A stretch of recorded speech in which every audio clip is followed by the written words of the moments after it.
In 1986, the U.S. declared a war on drugs.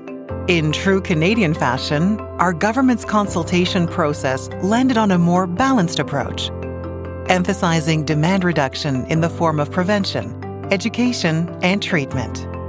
And what was initially called the Canadian Centre on Substance Abuse was created in 1988. CCSA has existed for 35 years. Always as an organization driven by evidence, aiming to have impact, and working to connect meaningfully with the communities most affected by various substance use issues. When CCSA first came about, alcohol may have been the biggest concern to its founders. And although it still remains a key part of what we do, we've seen and shifted towards a broader version of what substance use health is, what are the problems that need to be addressed, and how we can do that. In official terms, the Canadian Centre on Substance Abuse, which would become the Canadian Centre on Substance Use and Addiction, was created to provide national leadership on substance use and to advance solutions to address alcohol and other drug-related harms. In simpler terms, the CCSA works to improve the lives of people in Canada who use drugs or alcohol. As the substance use health landscape has evolved, as the problems we're trying to solve together have evolved, so has CCSA evolved.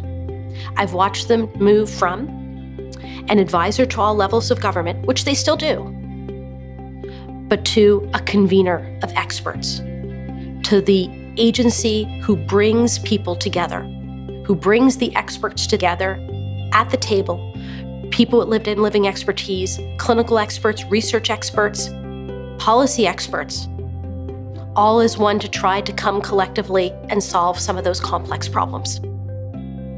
CCSA was very deliberately founded as this arm's length organization. So even 35 years ago, there's this recognition that if we wanted to move forward with evidence-based care, if we wanted to move forward with the right answers, it probably had to be a little bit outside government. It had to be protected from partisanship and politics. You need an organization that's on the outside of that can really provide the facts, the data, bring people together, have honest conversations. CCSA findings are then reported to Parliament, the people who make government decisions. It is also shared with communities and policymakers to develop evidence-based solutions and to help Canadians make informed decisions about their own health and well-being.